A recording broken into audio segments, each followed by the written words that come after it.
จูเบาเท่าชาแนลเลยเบาเท่าชาแนลเด้อจูแซ่บๆอีกเด้อจูแซ่บๆอีกเด้อมาเด้อข้าวเหนียวนี่มอมร้อนเนาะจูแซ่บๆเด้อได้กิน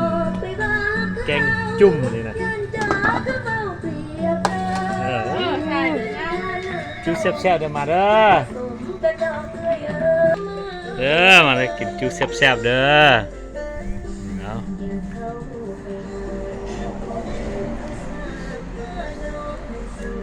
จูแซ่บๆหน่อยเว้ยโอ้เป็นตาแซ่บเนาะ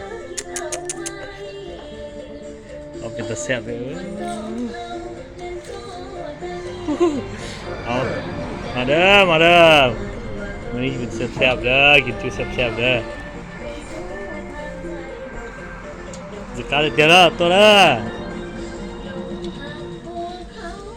มาเด้อพี่น้องเลยมาแล้ คือเก่าว พี่น้องเลย เบาเท่าชาแนลอ่ะ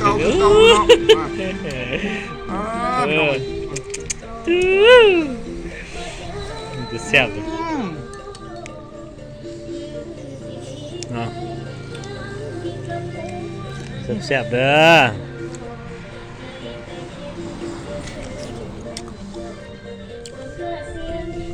มาแล้วเชียวจุ๊ไหนแม่เท่าจับการอ่ะด้วยแม่กินมากันแม่ขับดิแซ่บๆเด้อข้าวเหนียวอีก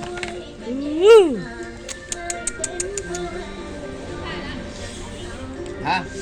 แซ่บๆเลยจูแซ่บมึงไม่จำเชียวนี่นะ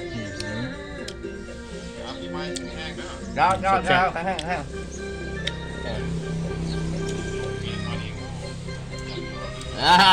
จุ๊เชียว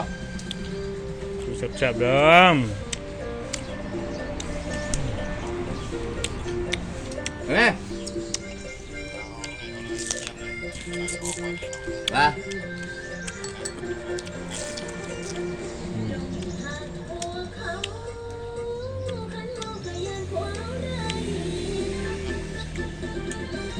แซ่บ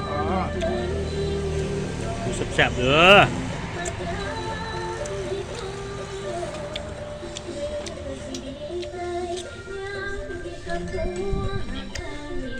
แม่ทำเอาขัก